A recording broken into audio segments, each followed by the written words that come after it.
나폴레옹이 제국을 건설하고 유럽을 점령해 갈 때입니다. 이제 땅을 더 확장하기 위해서 이탈리아를 넘어가야 하는데 마침 때는 겨울이었고 우리가 아는 그 유명하고 험난하고 추운 알프스산을 넘어가야 했습니다. 당시에는 여러 가지 지도나 이런 게 발달하지 있지 않아서 먼저 처음 가는 길을 갈 때는 선발대를 보냅니다. 나폴레옹이 두 부대를 선발대를 보냅니다. 따로따로 같은 임무지만 혹시 성공을 누가 할지 모르니까 두 부대를 선발대로 보냅니다. 한 선발 부대가 먼저 갈림길에 도착했습니다. 그런데 표지판이 없는 거예요. 어디로 가야 안전하게 산을 넘을지, 어디로 가야 목적지로 갈지 모릅니다. 첫 번째 도착한 부대는 이미 추위에 지쳐 있었습니다. 더군다나 준비한 식량까지 다 떨어져 있었습니다. 거기에 알 수 없는 길까지 나오자 부대는 심각한 분열을 겪습니다. 그리고 서로 토론을 빙자해서 오른쪽이 맞니 왼쪽이 맞니 하면서 싸움이 시작됩니다. 결국 합의를 하고 한 길을 선택합니다. 그러나 가는 길은 더욱 험했고 더욱 배고팠고 더욱 추웠고 더욱 험난했습니다. 그래서 그들은 다시 또 싸웁니다. 가다가 아까 그 길로 갔어야 해. 이 길은 아닌가 봐. 우왕좌왕 우왕좌왕하며 부대는 마음이 갈립니다. 그 부대는 한 명도 돌아오지 못했습니다. 추위와 배고픔에 굶어 한 부대가 모두 전멸하고 만 것입니다. 같은 조건에서 뒤에 도착한 한 부대가 있습니다. 앞에 일어난 부대에게 무슨 일이 있는지는 이들은 알지 못합니다. 갈림길에서 표지판이 없자 이들은 오른쪽으로 가야 할지 왼쪽으로 가야 할지 알 수 없었습니다. 이 부대도 역시 추웠고 역시 배고팠습니다. 그러나 경험이 많은 지휘관이 지도를 하고 있었고 인도를 하고 있었습니다. 그는 가방 속에서 지도를 한 장 꺼냅니다. 그리고 부대를 인도합니다. 지도를 보니 이쪽 길이 맞습니다. 나를 따르라 하면서 부대를 이끌어 갔습니다. 그 길도 추웠고 험난했고 배고팠지만 지도를 믿고 지휘관을 믿고 부대는 일사불란하게 움직였고 결국은 모든 어려움을 이기고 목적과 임무를 완수한 후 복귀를 했습니다. 나중에 알려진 일입니다. 이 지휘관이 보았던 지도는 그 자리의 지도가 아니었습니다. 그 지휘관은 경험이 많아 본능적으로 여기서 만약에 사람들의 마음이 흔들리기 시작하면 걷잡을 수 없을 것이라는 것을 깨달았습니다. 우리는 오늘 이 지휘관의 도덕성을 논하고자 하는 것이 아닙니다. 이 지휘관은 할 수 있는 부대를 살릴 수 있는 최선의 선택을 하는데 자기가 가지고 있는 다른 지역의 아무 지도를 꺼냈고 그리고 그 지도를 보고 가는 것이라는 믿음을 주면서 부하들의 마음속에 희망을 심어줍니다. 어찌됐건 그 희망으로 부대원들은 다 살았습니다. 여러분, 이렇게 희망이 중요한가 봅니다. 희망이 있으면 사람이 살 수 있어요. 그러나 희망이 사라지면 사람은 견디지 못하는 것입니다. 돌아보니 우리는 하나님의 말씀을 따라왔습니다. 그리고 어쩔 때는 하나님의 말씀을 잘못 이해할 때도 있었고 또 하나님의 말씀을 의도적으로 곡해할 때도 있었습니다. 여러분, 그러나 하나님의 말씀은 모두 다 한결같이 천국을 향하는 지도인 줄 믿습니다. 우리가 비록 부족함이 있었을지라도 이 말씀을 붙들고 희망을 가지고 천국을 향하여 나아간다면 여러분, 우리는 이 어려움의 시기를 잘 극복할 수 있으리라 확신합니다. 여러분을 축복합니다. 우리에게도 지도가 한 장 있으니 하나님의 말씀입니다. 오늘 길을 잃은 시대 속에 살아가는 이들이 오늘 성경에 나옵니다. 길이 없어요. 길을 잃어버렸어요. 어디로 가야 할지 모르니 우왕좌왕하고 어떤 이들은 무작정 떠나고 어떤 이들은 그 자리에 주저앉았습니다. 바로 오늘 이사야 시대의 하나님의 백성들입니다. 당시는 바벨론 제국이 세상을 정복하고 있었고 후발로 바사 제국이 떠오르고 있었습니다. 이 바사 제국이 떠오르고 있었는데 이 바사 제국이 이제 고레스라는 왕이 떠오를 때요. 그는 아직은 바벨론이 패권을 장악하고 있습니다. 세파 속에서 하나님의 백성들은 길을 잃었습니다.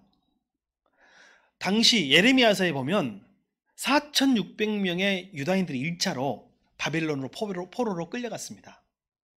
이 4,600명은 모두 왕과 왕족이었고 귀족이었고 배운 자들이었고 어찌 보면 이스라엘의 리더들이었다 할 수가 있습니다. 근데 여기서 플러스 이들이 남자들만 계산된 숫자로 계산한다면 여성과 아이들, 청년들, 노인들까지 계산한다면 15,000명 이상이 포로로 끌려갔을 것입니다. 지금 이게 조금 잡음이 나잖아요. 아마 저기 전기 안전기 잡음이 들어오는 것 같습니다. 제가 몇 번 실험을 했으니 큰 의미는 없으니까 설교에 집중할 수 있기를 바랍니다.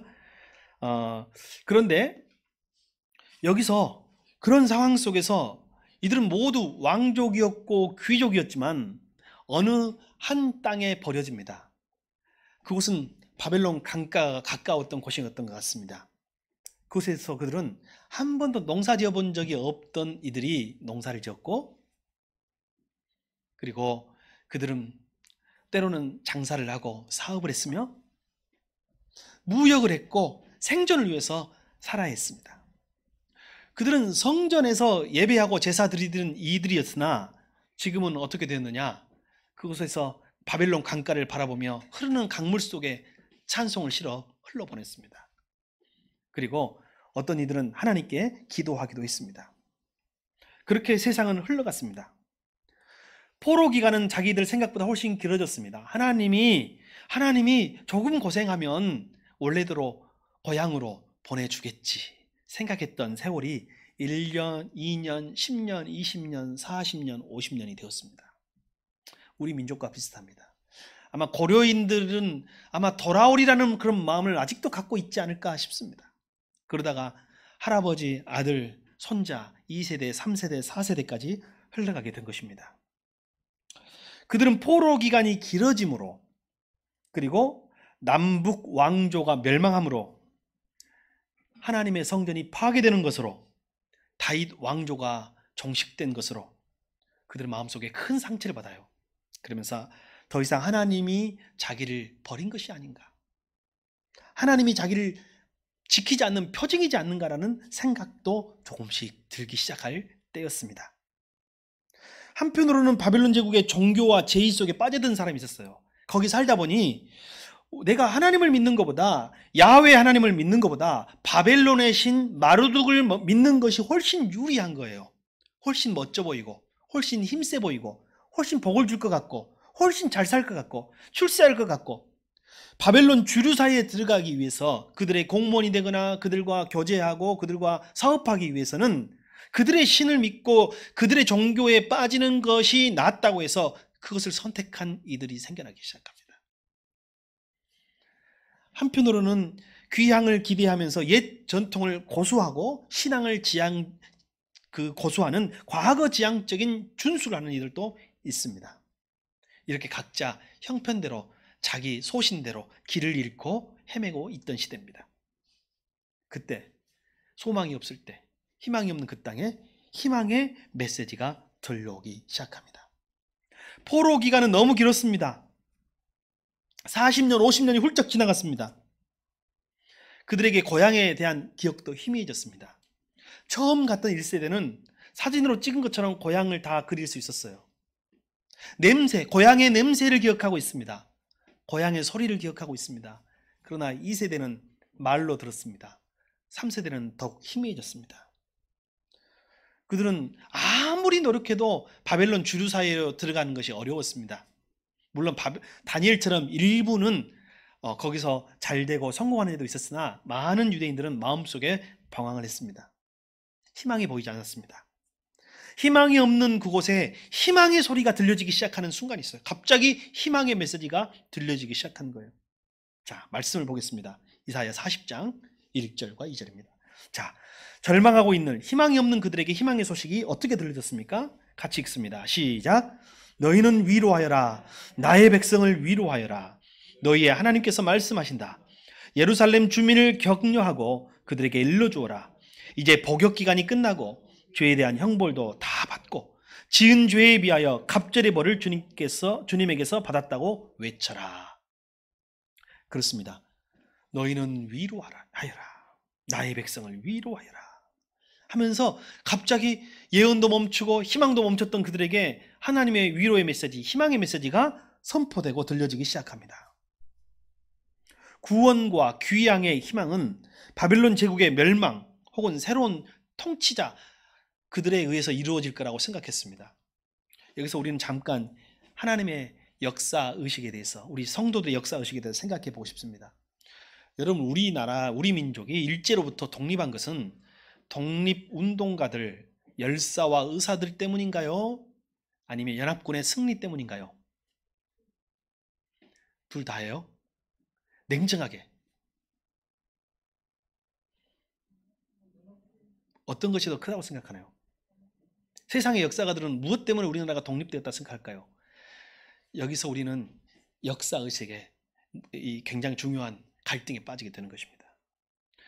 어떤 이들은 연합군의 승리가 없었다면 우리에게 승리는 없었다, 독립은 없었다고 말하는 사람도 있어요. 그렇기 때문에 우리가 생각하는 안중근 또는 유관순 같은 독립운동가들의 노력은 별로 의미가 없어지는 것인가요? 그것과 그것이 만났다고 할 수가 있겠죠. 여러분, 세상적으로 세속사의 입장에서 봤을 때 유다의 회복과 복귀는, 고향으로서의 귀향과 광복은 여러분 고레스 왕에 의해서만 이루어진 것이라고 생각하시나요? 성경은 그렇게 말하고 있지 않습니다. 성경은 세상의 역사의 주인은 하나님이시라고 말하고 있습니다. 오늘 이사야 예언자는 정치적 사건과 신앙적 사건을 분리하지 않고 있어요. 그러나 세상에 살다 보면 정치적이고 세상의 사건과 믿음과 신앙 영역을 분리하는 이원론적이고 이분법적인 그런 세속주의에 빠지기가 쉽습니다. 그렇죠. 하나님께 기도하며 하나님께 나아가는 것과 이들이 세상에서 바벨론에서 고생하면서 사는 것과는 별개라고 생각하는 거예요. 그러나 오늘 성경은 그렇게 말하고 있지 않습니다. 모든 것이 하나님의 손에 있다고 말합니다. 이사야는 그 어떤 세계사적 사건도 모두 하나님의 지배 아래에 있다고 생각하는 거예요. 그래서 이스라엘 유다인들의 개인 한 사람 한 사람의 죄는 그의 민족과 관계가 있고, 이스라엘 민족의 회개는 온 나라 세계 역사와 관계가 있다고 말하고 있습니다. 여러분, 우리 한 사람 한 사람, 성도 한 사람 한 사람의 기도와 회개와 결단이 여러분 교회를 바꾸는 것입니다. 교회가 바뀌고 교회가 회개하고 교회가 돌이키면 다시 역사와 세계가 바뀌는 줄 믿습니다. 예언자 이사야는 이스라엘 백성을 해방한 신흥 페르시아 제국의 왕 고레스를 하나님의 종이라고 선언합니다. 그렇다고 고레스가 야훼 하나님을 믿고 따르는 것이었다고 말할 수는 없습니다. 결과적으로 세상의 왕들, 세상의 제왕들조차도 하나님은 그의 도구로, 하나님의 역사의 도구로, 하나님의 손의 도구로 또는 채찍으로, 몽둥이로 사용하신다는 뜻이 되겠습니다. 이사야는 고레스를 바벨론을 공격하여 주님의 뜻을 이루어드리고 그의 능력을 바벨로니아 사람 앞에서 드러내기 위하여 주님께서 불러낸 종이라는 고백이 이사야서의 곳곳에 나옵니다. 아직은 아니지만 미국 대통령 선거가 끝났죠. 그리고 이제 점점 우리가 아는 바이든 대통령이 이제 마지막으로 이제 거의 확정되는 수순을 가고 있습니다. 아마 올해처럼 미국 대통령의 관심이 세계인의 집중을 받은 적이 별로 없었던 것 같아요. 우리나라에서도 서로 다툼을 하고 한국 대통령 가지고 싸우는 게 아니라 투표권도 없는 우리가 미국의 대통령에 대하여 관심을 갖게 된 것은 왜일까요? 미국 대통령이 누구냐에 따라서 우리나라와 우리의 삶에 미치는 영향력이 있기 때문이라고 생각되어집니다. 어떤 사람들은 거기서 잘못되게 생각할 수도 있겠죠. 그러나 하나님은 때로는 미국도 사용하시고 중국도 사용하시고 한국도 사용하시는 분이신 줄 믿습니다. 우리가 하나님의 손에 의지해서 하나님의 역사의 주관자이심을 믿어야지 우리가 세상의 어떤 나라를, 어떤 통치자를 믿어서는 아니 될 것입니다. 이사야서의 하나님은 이제 이스라엘 민족만을 위한 부족의 신, 민족의 신이 아니었습니다. 이스라엘 백성들이, 유다인들이 유다에 살 때는, 예루살렘에 살 때는 유다의 신이었고 그리고 이스라엘의 하나님이라고 믿었습니다. 그러나 그들은 예루살렘을 떠나고 바벨론에 와보니 하나님은 바벨론도 주관하고 계셨고 그것도 다스리고 계셨음을 비로소 깨닫게 된 것입니다. 그래서 하나님은 창조주이실 뿐만 아니라 역사의 주인이 되십니다. 많은 성도들에게 하나님은 창조신인 것은 성도들이 믿어요. 창조하신 다음에는 멀리서 뒷짐지시고 구경하고 계신다고 생각하는지 모르겠습니다. 그러나 이사야의 하나님은 그런 하나님이 아니십니다.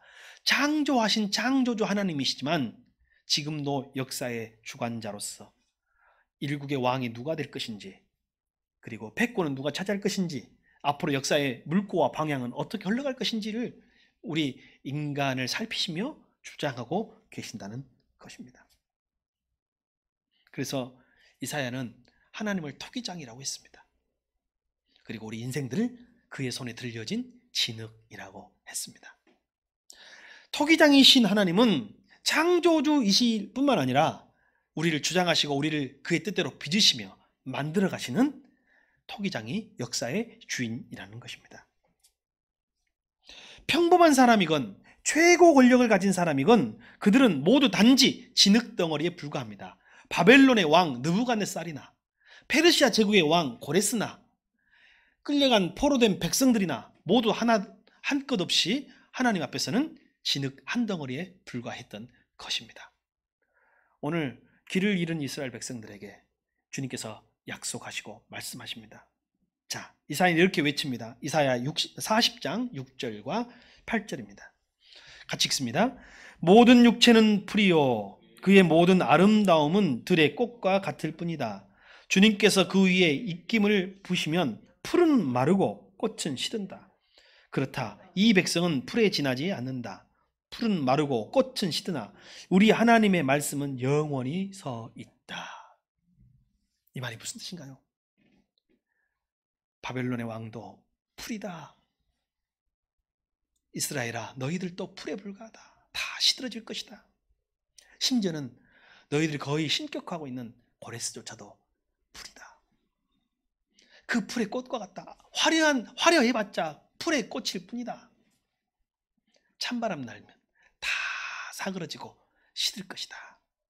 그러나 하나님의 말씀은 영원하다. 그렇게 두려워했던 바벨론도 시들 것이다.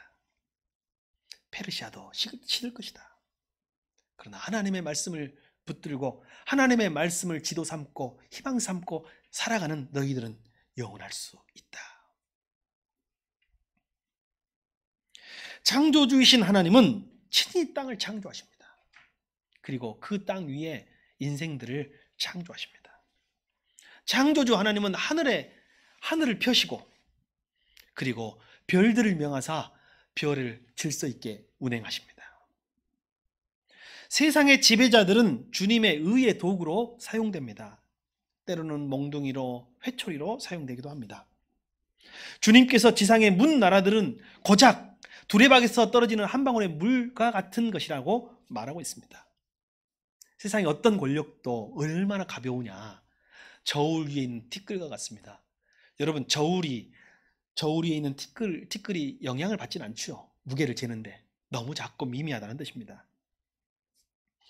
하나님은 하루가 천년 같고 천년이 하루 같으신 분이십니다. 그분 앞에서 우리 인생의 시간은 한 호흡에 불과합니다. 아무리 큰 제국이라도, 지금 이스라엘을 잡아가고 다스리고 억압하는 제국이라도 강풍에 날리는 건불, 지푸라기들을 말합니다. 건불처럼 여러분 다 사그러질 것입니다.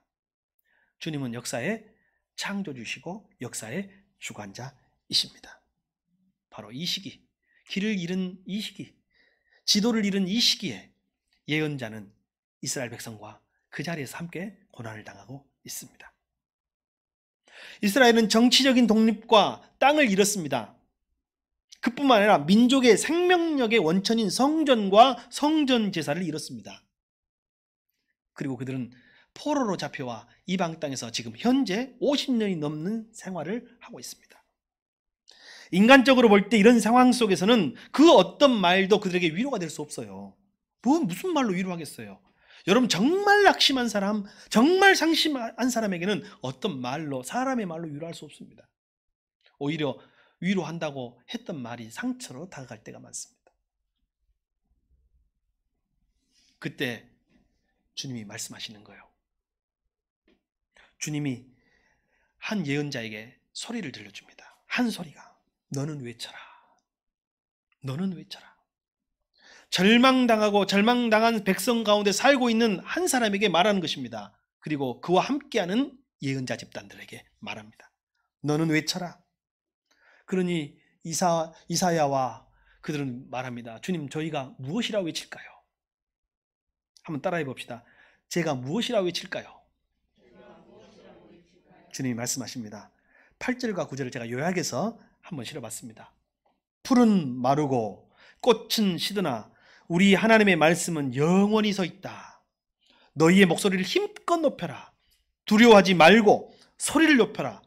유다의 성읍들에게 여기에 너희 하나님이 계신다라고 말하여라. 여기에 너희 하나님이 계신다라고 말하여라. 여러분, 어떤 위로보다도, 어떤 선언보다도 그들에게 힘이 되었던 말이 뭐냐면 여기에 너희 하나님이 계신다. 나라를 다스리고 왕족이라고 하여 육체적 노동을 하지 못했던 그들이 바벨론 땅에 끌려가서 농사꾼이 되어 농사를 짓고 직업이 농부가 되고 손은 굳은 살로 가득하고 거북이 등껍질처럼 변해서 그곳에서 하루하루 생존하고 있는 그들에게 예언자가 선언합니다. 여기에 너희 하나님이 계신다. 공부밖에 하지 않고 귀족으로 공무원 생활만 하다가 포로로 끌려와서 장사하고 사업하고 돈을 묻히며 살아가는 그들에게 예언자가 선언하는 것입니다.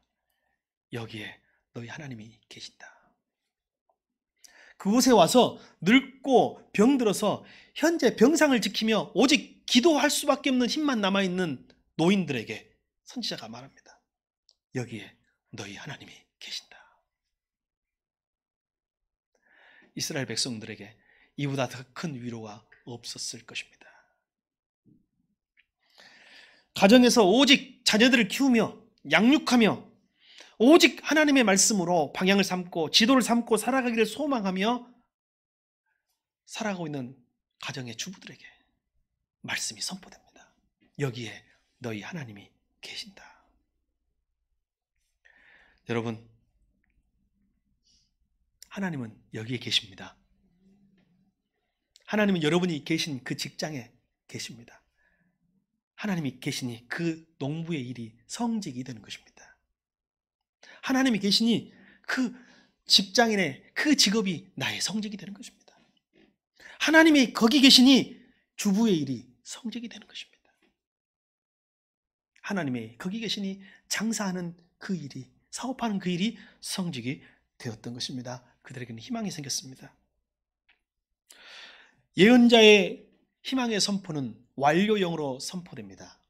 완료는 끝났다는 거 아니에요. 아직 오지 않았는데 어떻게 해요? 하나님은 여기 계시다. 너희에게 희망이 있다. 너희의 포로 생활은 끝났다. 너희는 돌아갈 것이다. 너희는 새로운 공동체를 만들 것이고 새로운 나라를 만들 것이고 새로운 역사의 주인공이 될 것이다. 선언하는 거예요. 그래서 오늘 선지자의 예언자의 예언은 완료형으로 선포되고 있습니다. 여러분, 희망은 이미 이루어진 희망이 아닌 거예요. 사람들에게 이미 이루어진 희망은 더 이상 감동이 없어요. 이미 이루어진 희망에는 더 이상 눈물이 없어요. 감동이 없어요. 그래서 희망은 미래적인 것이지만 완료적인 것입니다. 이사야가 완료형으로 희망을 선포하고 있습니다. 아직 고향에 돌아가지 못했지만 너는 고향에 돌아간다. 포로기가 끝났다고 선포하고 있는 것입니다. 이루어진 희망은 희망이 아니라고 했습니다. 희망은 아직 이루어지지 않는 곳에서 이미 이루어진 것으로 믿는 데 있습니다. 여러분에게는 희망이 있습니까? 여러분 인생에 대한, 여러분의 미래에 대한 희망이 있습니까? 바로 믿음은 그 희망을 완료형으로 선포하게 하는 것입니다. 우리 한번 완료형으로 희망을 선포해 봅시다. 내일은 나의 것입니다. 시작. 내일은 나의 것입니다. 내년은 나의 것입니다. 내년에 하나님이 우리와 함께 하십니다. 내년에 하나님이 우리와 함께 하십니다. 이것이 희망의 선언이에요. 이것이 주의 예언의 말씀인 것입니다. 하나님은 여기에 계십니다. 하나님은 여러분과 함께 하십니다. 예수님은 너희가 기도하면서 구하는 것은 무엇이든지 이미 그것을 받은 줄로 믿어라. 그리하면 너희에게 그대로 이루어질 것이다. 예수님은 희망을 앞당겨서 선언하고 여러분이 선포하고 믿고 구하는 것이 기도라고 말하고 있는 것입니다. 히브리서는 믿음은 바라는 것들의 실상이요 보이지 않는 것들의 증거라고 했습니다. 다시 말씀드리면 바라는 것을 이미 받았다고 확신하는 것이 믿음이라는 거예요. 희망이 보이지 않는 곳에서 희망을 보는 것이 믿음이라고 성경은 말하고 있습니다. 이스라엘 백성들이 그와 같았습니다. 이사야 선지자는 그들에게 이제 새로운 미션과 사명을 줍니다. 여러분, 희망이 있는 사람은요, 사명이 생기는 거예요. 희망이 없는 사람은 길을 잃고 방황하는 거예요. 그곳이 다라고 생각하고 내가 여기서 농사 짓다가 내가 여기서 일하다가 여기서 끝나고 여기가 내 무덤이 되고 마지막이 된다고 생각하는 사람에게 여러분 희망이 없고 사명이 없어요. 여러분, 우리는 신바벨론 시대에 살고 있습니다. 이사야 시대의 사람들은 역사적 실체 가운데 바벨론 시대에 살고 있지만 우리는 영적으로 신바벨론 시대에 살고 있는 것입니다. 오늘 주님께서 말씀하십니다. 여러분에게 희망이 있습니다. 꽃은 시듭니다. 푸른 마릅니다. 코로나는 지나갑니다. 그러나 하나님의 말씀은 영원하십니다. 우리는 코비드19 제3차 유행 가운데 있습니다. 그리고 대림절 세 번째 주일을 맞이하고 있습니다. 이 와중에서 우리는 2000년의 역사를 기억해야 합니다. 그리고 주님께 감사와 영광을 돌리고 새로운 미래를 만들기 위한 결의를 다져야 합니다. 그리고 기쁜 마음으로 축하해야 할 이날입니다. 그러나 우리 오늘 현실은 유감스럽게도 감염의 위험이 높습니다. 생계는 위협받고 있습니다. 교회에는 어려움을 겪고 있습니다. 온갖 근심과 걱정과 염려에 사로잡혀 있는 우리들을 발견합니다. 그러나 사랑하는 새숨 성도 여러분, 새숨 가족 여러분, 두려워하지 마십시오. 풀은 마르고 꽃은 시드나 하나님의 말씀은 영원하십니다. 창조주이시며 역사의 주인이신 하나님께서 여기에 여러분과 함께 하십니다. 그러니 걱정하지 마십시오. 주님께서는 목자와 같이 그의 양떼를 먹이시고 팔로 모으시고 품에 안으시며 조심스럽게 이끌어 가실 것입니다. 그러니 염려하지 마십시오. 없으면 없는 대로, 부족하면 부족한 대로 하루를 견디십시오. 그러면 반드시 소망의 하나님, 희망의 하나님께서 여러분을 인도하십니다. 여러분, 어두울 때 빛이 더욱 빛납니다. 지금이 제일 빛나는 것이 뭐냐면 우리 마음속에 있는 빛인 줄 믿습니다. 세상은 가장 어둡지만 우리의 빛은, 믿음의 빛은, 소망의 빛은 지금 제일 빛나야 할 때예요. 그리고 실제 빛날 것입니다. 어려울 때 믿음은 더욱 돋보이는 것입니다. 우리는 우리가 당연한 위기를, 우리가 당면하고 우리가 닥친 이 위기를 오히려 우리 믿음을 더욱 새롭게 하는 계기로 만듭시다. 복음의 정신을 더욱 회복할 수 있는 기회로 만듭시다. 주님의 교회를 더욱더 만세, 반석위에 세울 수 있는 기회로 우리가 사용할 수 있기를 바랍니다. 오늘 우리는 신바벨론 시대에 살고 있습니다. 주님의 말씀이 우리에게 소망을 주시고 희망이 된다면 또한 사명을 주십니다. 오늘 우리의 상황은, 우리의 사명은 마치 광야와 사막에 하나님께서 오실 큰 길을 닦는 것과 같습니다. 있는 길을 조금 넓히는 것은 쉬운 일입니다. 있는 길을 조금 연장하는 것은 쉬운 일입니다. 그러나 없는 길을 만드는 것은 어려운 일입니다. 오늘 주님이 오시고 계시는데 그 길을 닦을 이들이 필요합니다. 그 닦는 것은, 길을 닦는 것은 사막의 길을 닦는 것과 같습니다. 보이지 않는 미래를, 희망을 붙들고 닦는 것입니다. 쉽지 않은 일이지만 여러분, 하나님은 길을 닦겠다고 순종하며 나오는 모든 이들에게 능히 감당할 수 있는 힘도 주실 줄 믿습니다. 여러분, 올해 우리에게는 희망이 없습니다. 지금 나로부터는 희망이 없습니다. 오시는 하나님에게 희망이 있습니다. 오는 미래에 희망이 있습니다. 미래가 올 수 있도록, 희망이 올 수 있도록, 하나님이 올 수 있도록 오시는 하나님을 맞이하는 저와 여러분이 될 수 있기를 바랍니다. 여러분, 이렇게 하기 위해서는 우리는 무엇보다 기도해야 합니다. 바로 그 기도가, 길을 닦기 위해서는 기도가 필요해요. 습관처럼 오던 평탄한 길, 그것을 과감히 버리고 방향 전환을 해서 그것이 바로 사막과 광야 같은 현실 위에, 거칠고 험한 곳 위에 하나님께서 오실 길을 닦는 것입니다. 우리가 살고 있는 이 신바벨론 시대, 지금은 코로나19가 대유행을 하고 있습니다.